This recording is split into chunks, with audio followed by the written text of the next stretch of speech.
Welcome to study 24 Udaipur. आज की इस क्लास में हम यूजीसी नेट इकोनॉमिक्स जून 2019 का एक पेपर है जिसे हम सोल्व करने वाले हैं। पार्ट 1 में हमने 50 मल्टीपल चॉइस जो क्वेश्चंस थे उनको हमने सोल्व किया था। अगले 50 मल्टीपल चॉइस क्वेश्चंस को आज हम इस वीडियो में सोल्व करने वाले हैं। तो चलिए स्टार्ट करते हैं। सबसे पहला प्रश्न देखिए आज का हमारा, शून्य व्यापार संतुलन मूल्य से ऊपर एक वस्तु को अतिरिक्त आपूर्ति एक देश की क्या प्रदान करती है। शून्य व्यापार संतुलन का मतलब हो गया जब निर्यातों का मूल्य और आयातों का मूल्य एक तरह से क्या है, बराबर हैं। उसके पश्चात भी अगर किसी वस्तु की सप्लाई ज़्यादा है तो इससे क्या होगा, उस वस्तु की जो आयात मांग है वो एक तरह से क्या होगी, बढ़ेगी। तो करेक्ट आंसर हमारा यहाँ ऑप्शन ए। अगला है, निम्नलिखित में से कौन सा समृद्धि मॉडल, ग्रोथ मॉडल जो है वो टेक्नोलॉजी प्रौद्योगिकी को बहिर्जात चर एक्सोजीनियस फैक्टर जो है वो मानता है। तो यहाँ पे जो करेक्ट आंसर है वो हमारा हो जाएगा ऑप्शन ए। सोलो का जो मॉडल है वो एक तरह से क्या करता है, प्रौद्योगिकी जो तकनीकी है उसको बहिर्जात चर मानता है। अगला प्रश्न देखिए, निम्नलिखित में से कौन सा साख नियंत्रण का मुख्य उद्देश्य नहीं है। क्रेडिट कंट्रोल का जो उद्देश्य है इनमें से कौन सा नहीं है। तो अर्थव्यवस्था में कीमतों को स्थिर रखना ये है, जो हमारी इकोनॉमिक ग्रोथ है उसको बढ़ाना एक तरह से ये भी है, फिर उत्पादक क्षेत्रों में साख का जो प्रवाह है उसको सुनिश्चित करना ये भी होता है, आर्थिक कल्याण को प्रोत्साहन देना ये उद्देश्य नहीं है। करेक्ट आंसर हमारा ऑप्शन डी। अगला है, निम्नांकित कारकों में से कौन सा बाजार विफलता मार्केट फेलियर का कारण नहीं है। तो बाजार जो असफल होता है उसके कारण क्या है, पब्लिक गुड्स सार्वजनिक वस्तुएं होती हैं, एसिमेट्रिक इंफॉर्मेशन असंगत सूचना भी होती हैं, एक्सटर्नलिटीज बाह्यताएं भी होती हैं, मांग की कमी ये नहीं हो सकती है। करेक्ट आंसर इसमें ऑप्शन डी। अगला है, एक टोल कर निम्नलिखित किस पर आधारित होता है। टोल कर मतलब टोल टैक्स जो है वो कौन चुकाएगा, जो रोड अच्छी जो रोड बनी हुई उनका प्रयोग करेगा। इसका हम एक मतलब हम कह सकते हैं कि एक तरह से जो बेनिफिट प्रिंसिपल हैं, लाभ का सिद्धांत है उसके साथ में संबंधित हैं। Correct answer option A. Toll कर जो है वो लाभ के सिद्धांत के साथ में संबंधित हैं। अगला है, वाइजमैन और पिकोक परिकल्पना का निम्नलिखित में से कौन सा भाग नहीं है। देखिए, वाइजमैन और पिकोक परिकल्पना जो हैं वो सार्वजनिक व्यय से संबंधित हैं, किसी अर्थव्यवस्था में सरकार के द्वारा जो व्यय किया जाता है उसके साथ में संबंधित हैं। तो पिकोक और वाइजमैन ने अपनी परिकल्पनाएं में 3 प्रकार के प्रभाव बताए थे। एक तो बताया था उन्होंने विस्थापन प्रभाव या जिसको हम प्रतिस्थापन प्रभाव कहते हैं, कि जब किसी देश में युद्ध का समय होता है, संकट का समय होता है तो सरकार का व्यय उस समय बढ़ जाता है और सरकार अपने व्ययों को पूरा करने के लिए करों को बढ़ाती है, ऋणों को बढ़ाती है। लेकिन जब युद्ध या संकट समाप्त हो जाता है तो वापस करों और ऋणों में या करों में एक तरह से कमी नहीं करती, मतलब निजी व्यय जो होता है वो सार्वजनिक व्यय के रूप में प्रतिस्थापित हो जाता है, जिसको हम कहते हैं विस्थापन प्रभाव। निरीक्षण प्रभाव की अगर हम बात करें तो युद्ध या संकट के समय जब सरकार का व्यय बढ़ जाता है तो बढ़े हुए व्यय को पूरा करने के लिए वित्तीय स्वीकृति या समीक्षा की जाती है, जिसको एक तरह से निरीक्षण प्रभाव कहा जाता है। और संकेंद्रण या केंद्रीकरण प्रभाव जो होता है, युद्ध के समय एक तरह से जो किसी देश में केंद्र सरकार होती है तो केंद्र सरकार की भूमिका एक तरह से बढ़ जाती है, जिसको हम क्या कहते हैं, संकेंद्रण प्रभाव कहते हैं। तो यहाँ पे आपका जो करेक्ट आंसर है वो जाएगा ऑप्शन डी। कराधान प्रभाव जो है वो एक तरह से संबंधित नहीं है। देखिए, कर सहनशीलता जो है वो बढ़ जाती है, ये भी वाइजमैन और पिकोक ने बताया था।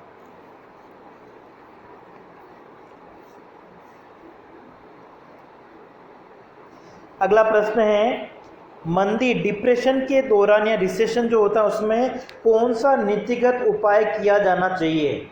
तो जब किसी अर्थव्यवस्था में मंदी की स्थिति होती है तो उसमें सरकार जो सार्वजनिक व्यय है उसको बढ़ाया जाता है और करों की जो दर है उसको स्थिर रखा जाता है, करों में किसी प्रकार का बदलाव नहीं किया जाता है। करेक्ट आंसर इसमें ऑप्शन बी होना चाहिए। अगला है, निम्नांकित में से कौन सा असमानता मापों का एक स्वयं से तथ्य नहीं है? समता सिद्धांत, ऑप्शन बी। अगला है वस्तु अथवा शुद्ध अदल बदल व्यापार की शर्तें। नेट टर्म्स ऑफ ट्रेड जो है उसका सूत्र क्या है?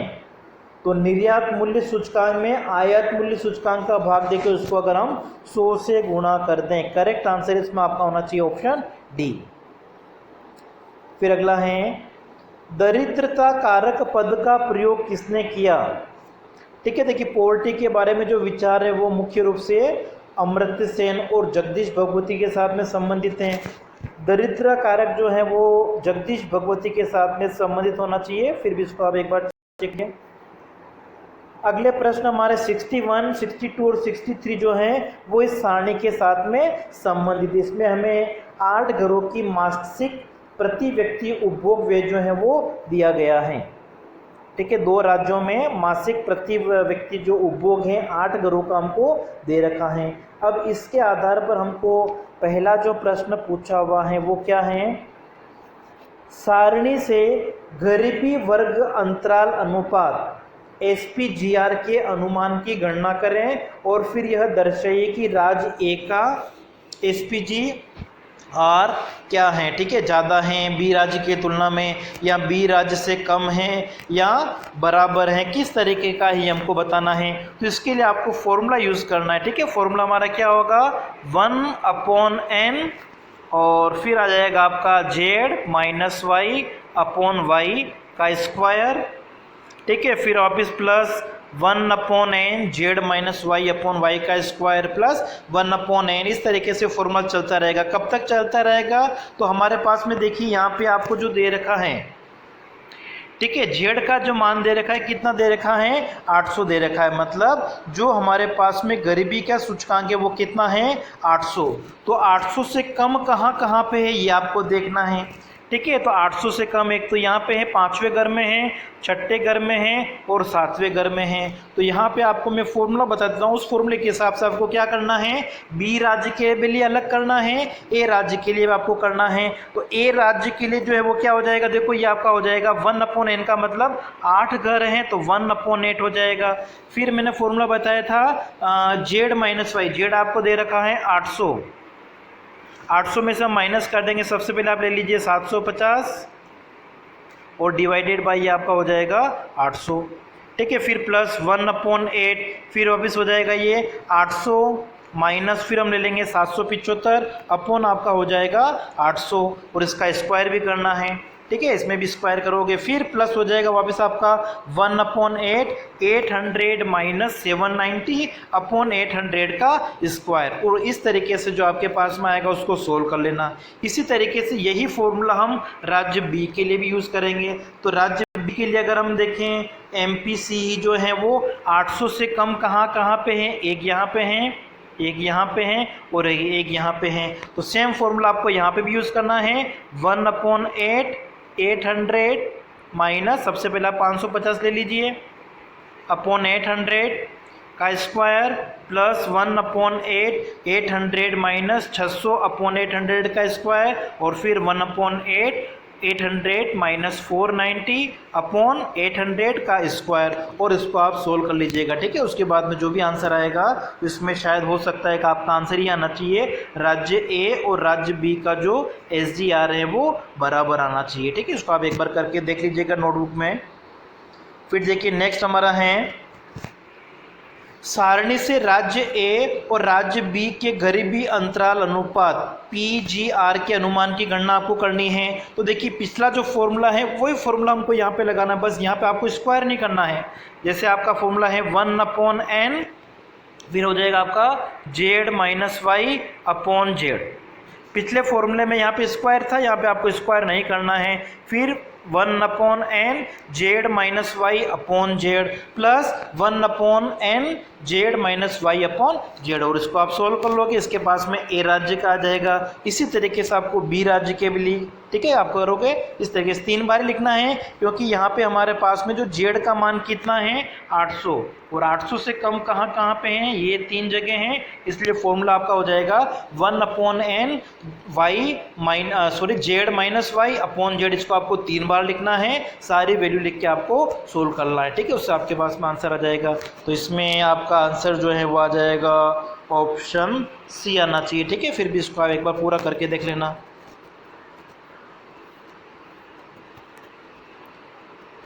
फिर देखिए तीसरा जो प्रश्न था इसी से संबंधित, वो है राज्य ए और राज्य बी में व्यक्ति संख्या अनुपात का अनुमान है, ठीक है। यहाँ पे अगर हम देखें जेड का जो मान है 800, तो 800 से कम जो है वो कितना था, 3 जगह था, ठीक है। जो ए राज्य है वहाँ पे 3 जगह था, 750, 775, 790, और बी राज्य में भी यहाँ पे देखिए 3 जगह ही हैं। इसका मतलब ये हो जाएगा आपका 3/8 ए राज्य के लिए, और बी राज्य के लिए है वो भी 3/8 ही हो जाएगा। 3/8 सोल्व कर लीजिए, जो भी आता है 3/8 का मतलब, ठीक है, 3/8, तो ये आपका हो जाएगा 0.37 ऐसा कुछ आएगा, ठीक है। दोनों में ये आएगा, सेम आएगा। तो 0.37 कहाँ पे आ रहा है आपका, दोनों में ए जगह आ रहा है, ठीक है। ए पे आ रहा है 0.375, और बी राज्य के लिए कितना आ रहा है 0.375। नेक्स्ट हमारा है मैट्रिक्स दे रखी है ए इक्वल टू, ठीक है। तो यहाँ पे हमको ए इसकी वैल्यू निकालनी है, ठीक है। तो आपको इसको सोल्व करना पड़ेगा।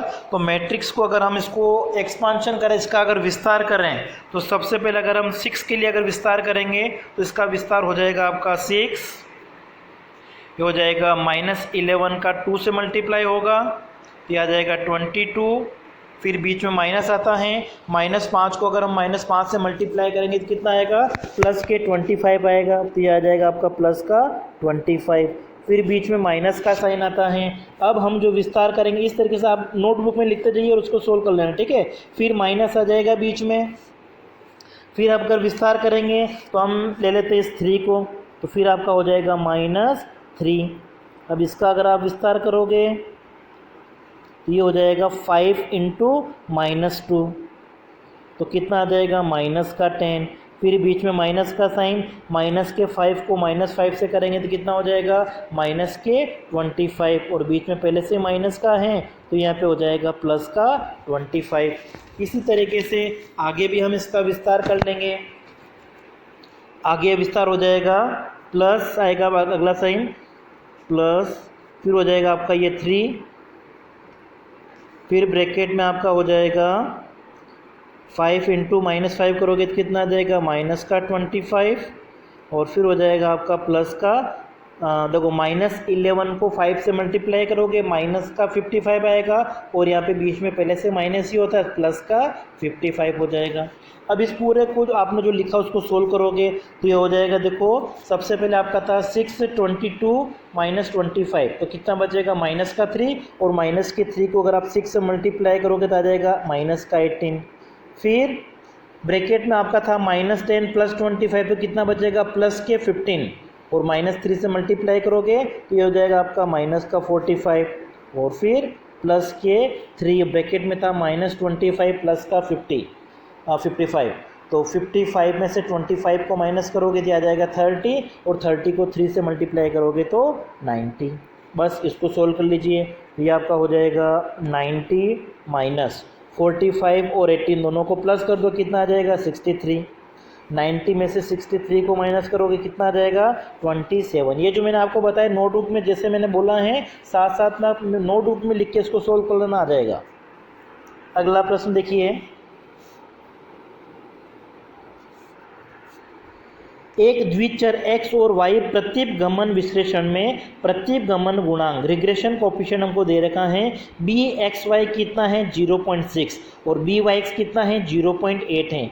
यदि y आश्रित चर और x स्वतंत्र चर हैं तो x द्वारा की गई व्याख्या के अनुसार y में विचलन प्रतिशतता क्या है? तो बिल्कुल सिंपलता है, विचलन प्रतिशतता हम निकालेंगे BXY इंटू BYX करके 0.6 को 0.8 से मल्टीप्लाई कर देंगे, कितना आ जाएगा 0.48, और इसको प्रतिशत में बदलने के लिए हम 100 से मल्टीप्लाई कर देंगे, कितना आ जाएगा 48% आ जाएगा, ऑप्शन बी। अगला है एक द्विपद वितरण बाइनोमियल डिस्ट्रीब्यूशन में किसी क्रम में n परीक्षणों में x सफलता की संभाव्यता निम्नांकित में से किसके प्राप्त होगी? तो बाइनोमियल डिस्ट्रीब्यूशन में आपको फॉर्मूला याद रखना है, यहाँ पे करेक्ट आंसर आपका हो जाएगा Px equal to NCx p की पावर x q की power n minus x, option A. अगला प्रश्न है निम्नलिखित में से कौन सा भारतीय अर्थव्यवस्था के सेवा क्षेत्र के संदर्भ में सही है? तो सेवा क्षेत्र में अगर हम देखें तो यहाँ पे आपका जो आंसर हो जाएगा सेवा क्षेत्र का जीडीपी में अधिकतम हिस्सा है, बिल्कुल सही नहीं है पूछा हुआ है, ठीक है, तो पहला तो आपका सही है। सेवा क्षेत्र का रोजगार में अधिकतम हिस्सा ये नहीं है, ठीक है, अधिकतम जो हिस्सा है वो किसका है? कृषि क्षेत्र का है। जीडीपी में योगदान सर्विस सेक्टर का ज़्यादा है लेकिन रोजगार में हिस्सा कम है। यहाँ पे हमको पूछा हुआ कौन सा सही नहीं है, तो करेक्ट आंसर आपका हो जाएगा ऑप्शन बी। अगला प्रश्न है सूची 1 को सूची 2 के साथ में हमको सम्मिलित करना है। तो विश्व पर्यावरण दिवस कब आता है? 5 जून को। तो ए में क्या होना चाहिए आपका? 2 होना चाहिए, और ये केवल एक ही जगह दे रखा है, तो करेक्ट आंसर आपका हो जाएगा डी। विश्व वन्य जीव दिवस कब आता है? 3 मार्च को आता है। विश्व जल दिवस कब आता है? 22 मार्च को। और जनसंख्या दिवस 11 जुलाई को।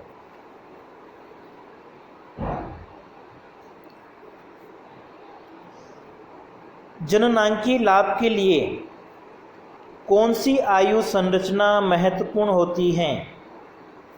तो ये आपके होने चाहिए जो 15 से 59 वर्ष की जो आयु होती है वो जननांकी लाभ के लिए अच्छी मानी जाती है, महत्वपूर्ण मानी जाती है, ऑप्शन आपका बी।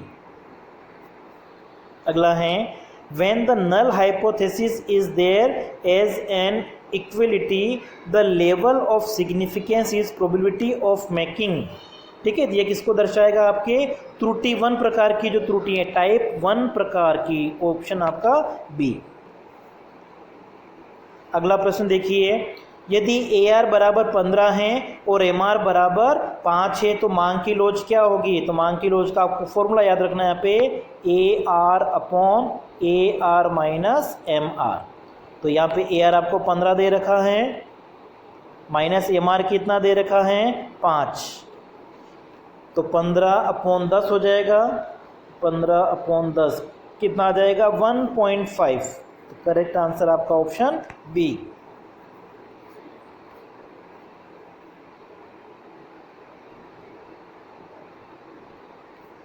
सूची 1 को सूची 2 के साथ में सुमेलित करना है।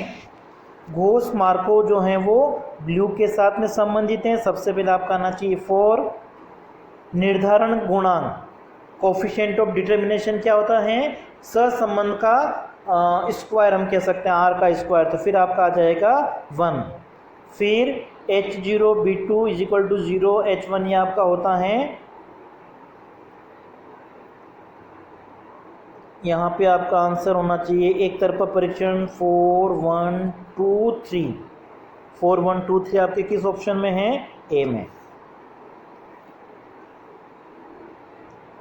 फिर अगला प्रश्न हमारा है समांतर माध्य AM, गुणोत्तर माध्य GM और हरात्मक माध्य HM में क्या संबंध होता है? तो यहाँ पे जो गुणोत्तर माध्य होता है उसका स्क्वायर किसके बराबर होता है? हरात्मक माध्य और अरिथमेटिक माध्य, ठीक है। जो हरात्मक माध्य और समांतर माध्य का जो गुणनफल होता है वो गुणोत्तर माध्य का स्क्वायर होता है। और यहाँ पे अगर आपको GM निकालना है, ज्योमेट्रिक मीन क्या हो जाएगा? Under root HM into AM।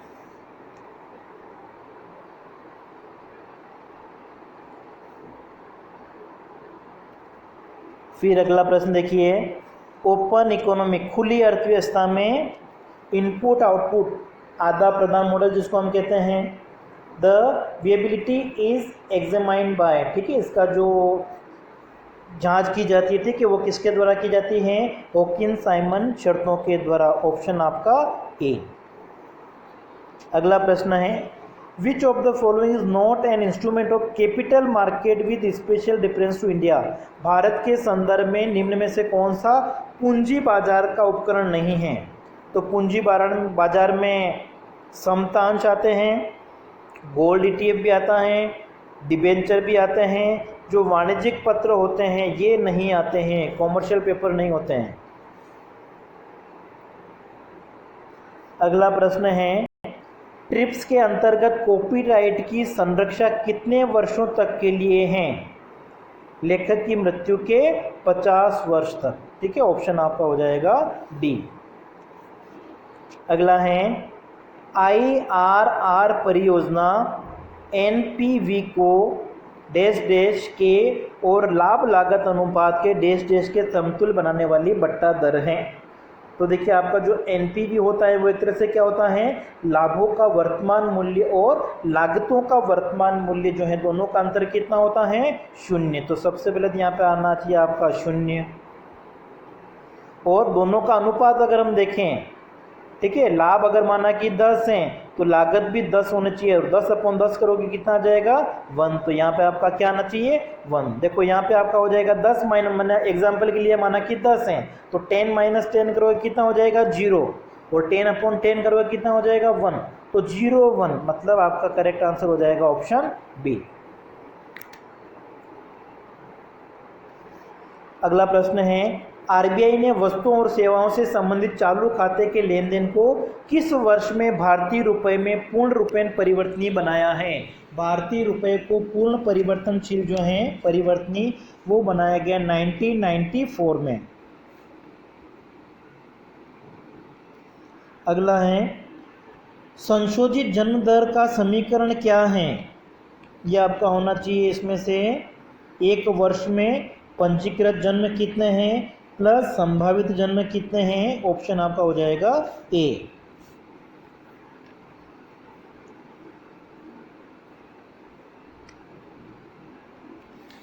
फिर देखिए, एक एकाधिकारी का हमको यहाँ पे कुल लागत फलन दे रखा है C बराबर 40 प्लस 12x, और उसका मांग फलन हमारे पास में कितना है? P बराबर 60 माइनस 3x है। तो लाभ को अधिकतम बनाने वाले निर्गत का स्तर क्या होगा? तो देखिए लाभ के लिए हमारे पास में जो कंडीशन है वो हम दो विधियों से कर सकते हैं, कुल आगम और कुल लागत विधि से कर सकते हैं, जिसमें आपको TR में से TC को माइनस करना होगा, या फिर सीमांत आगम और सीमांत लागत विधि MR बराबर MC है, दोनों तरीके से हम कर सकते हैं। तो देखिए यहाँ पे हमारे पास में TR नहीं दे रखा है, तो इस जो मांग फलन हमारा है P equal to 60 minus 3x है, अगर इसको हम x से गुणा कर देंगे तो हमारे पास में क्या आ जाएगा? TR आ जाएगा। देखो TC तो हमको दे रखा है, TR हम निकाल लेते हैं। तो देखिए 60 माइनस 3x जो है इसको अगर हम x से उत्पादन की मात्रा से गुणा कर लेते हैं तो ये आपका हो जाएगा 60x माइनस 3x का स्क्वायर।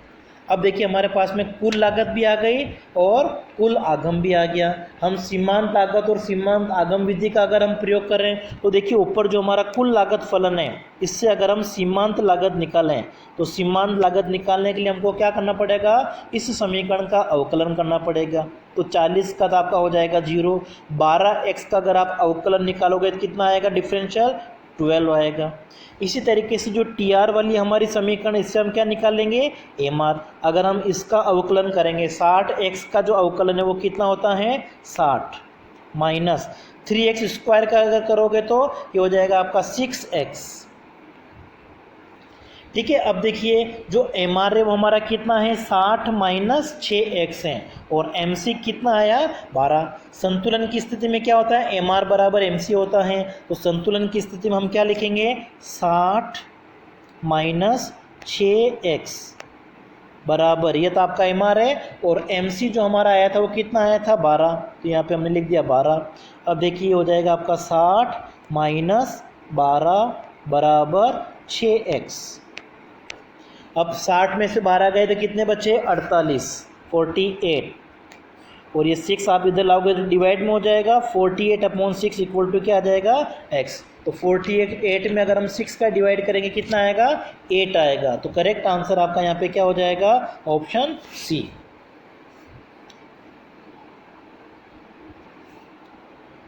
फिर देखिए 81, भारत की राष्ट्रीय आय में गैर वस्तु क्षेत्र के हिस्से में वृद्धि हुई है। बिल्कुल सही है, सेवा क्षेत्र का जो हिस्सा है बढ़ा, कहने का मतलब बिल्कुल सही। गैर वस्तु का मतलब क्या हो गया, सेवा क्षेत्र का योगदान बढ़ रहा है राष्ट्रीय आय में। दूसरा कारण इसका दे रखा है, भारत में उद्योग और कृषि अपेक्षाकृत रूप से अधिक धीमी गति से आगे बढ़ रहे हैं। सेवा क्षेत्र का विकास तेजी से हो रहा है, कृषि और उद्योगों का धीरे धीरे हो रहा है। बिल्कुल सही है, दोनों सही हैं। तो यहाँ पे आपका जो करेक्ट आंसर है वो क्या हो जाएगा, ऑप्शन ए।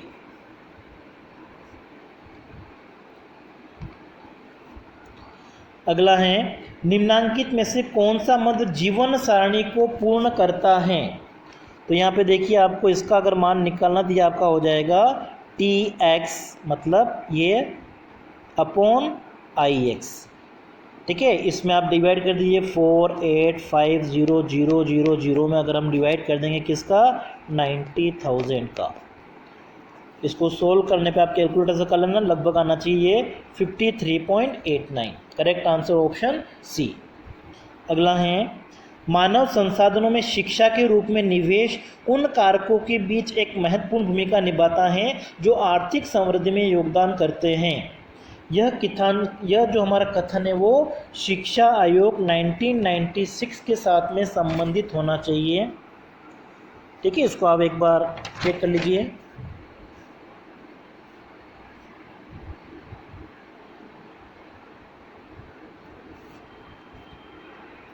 कुछ दशाओं में कुशलता पर इस बात से कोई प्रभाव नहीं पड़ता कि प्रदूषक के पास प्रदूषक करने का अधिकार राइट है अथवा पीड़ित का स्वच्छ हवा का अधिकार है। तो ये आपका जो कोज प्रमेय है उसके साथ में संबंधित है। संपत्ति जो उसके बारे में बताया था आपका हो जाएगा ऑप्शन बी।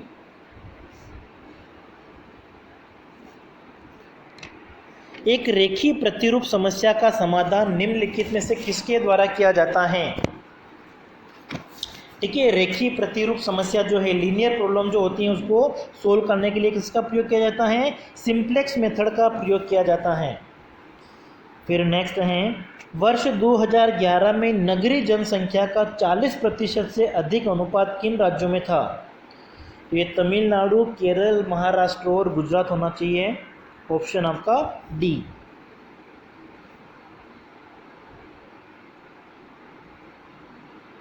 फिर अगला है, जनसंख्या का इष्टतम सिद्धांत, जनसंख्या का जो अनुकूलतम सिद्धांत है, ऑप्टिमम थ्योरी ऑफ पॉपुलेशन, किसके द्वारा दी गई थी, केनन के द्वारा।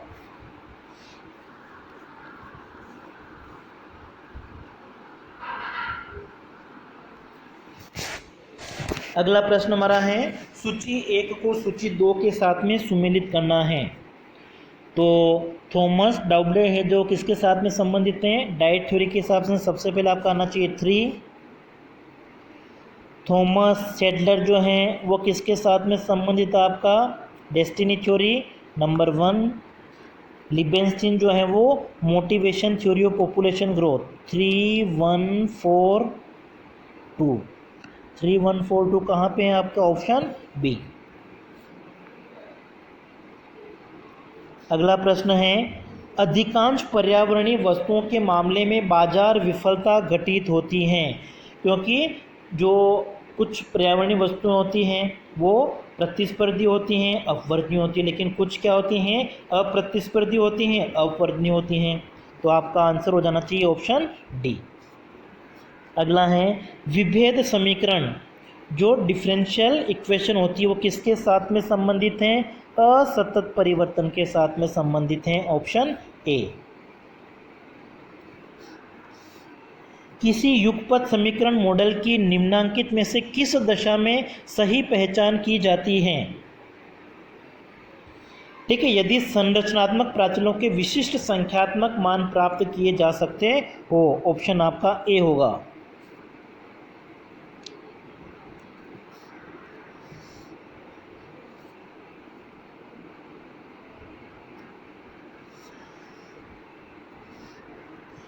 Standard error SE of sample mean x bar in random sampling from an infinite population. ठीक है, इसका जो फॉर्मूला होता है वो क्या होता है, SE equal to standard deviation upon √n। ठीक है, तो ये जो आपका आंसर है वो हो जाएगा ऑप्शन डी।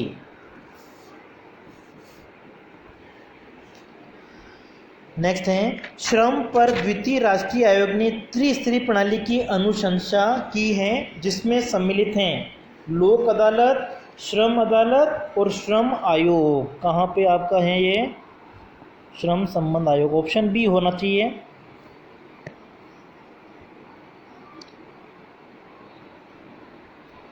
ओएलएच को युगपत समीकरण पर प्रयोग करने के परिणाम प्राचलों के होने के रूप में होता है अल्फा क्रो और बीटा क्रो। ठीक है, आपका पक्षपात हो जाएगा बायस्ड और एकांगी और असंगत, हम कह सकते हैं ऑप्शन डी। नेक्स्ट है, एक सामान्य रूप से विषम वितरण के लिए बहुलक का मान 10 और माध्यिक का मान 20 है, तो माध्यिक क्या होगा, तो देखिए समांतर माध्य जो है उसके समांतर माध्य मध्यिक और बहुलक में संबंध होता है z equal to 3 into median minus 2 into X बार।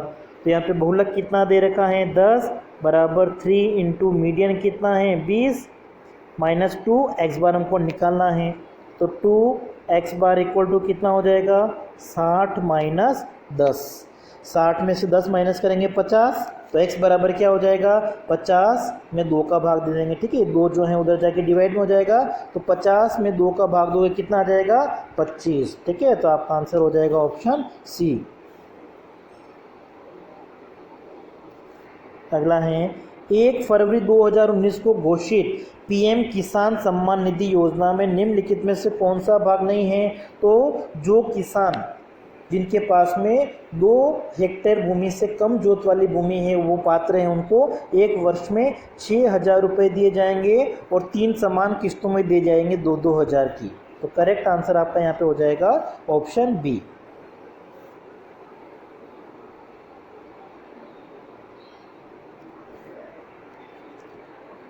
सुख शास्त्रीय कीमत विधि पर्यावरणीय परिसंपत्तियों के मूल्य की माप निम्नांकित में से किसके माध्यम से करती है, तो इसमें आपका आंसर हो जाएगा ऑप्शन बी, आंतरिक कीमतों में विचलनों के बीच संपर्कों के प्रयोग द्वारा। फिर है, गुणात्मक विनियोजित मॉडल किसके लिए प्रयुक्त किया जाता है, समय श्रेणी आंकड़ों को गैर मौसमी बनाने के लिए। राष्ट्रीय खाद्य सुरक्षा विधि में सम्मिलित हैं ग्रामीण क्षेत्रों की 75% जनसंख्या, ऑप्शन आपका सी।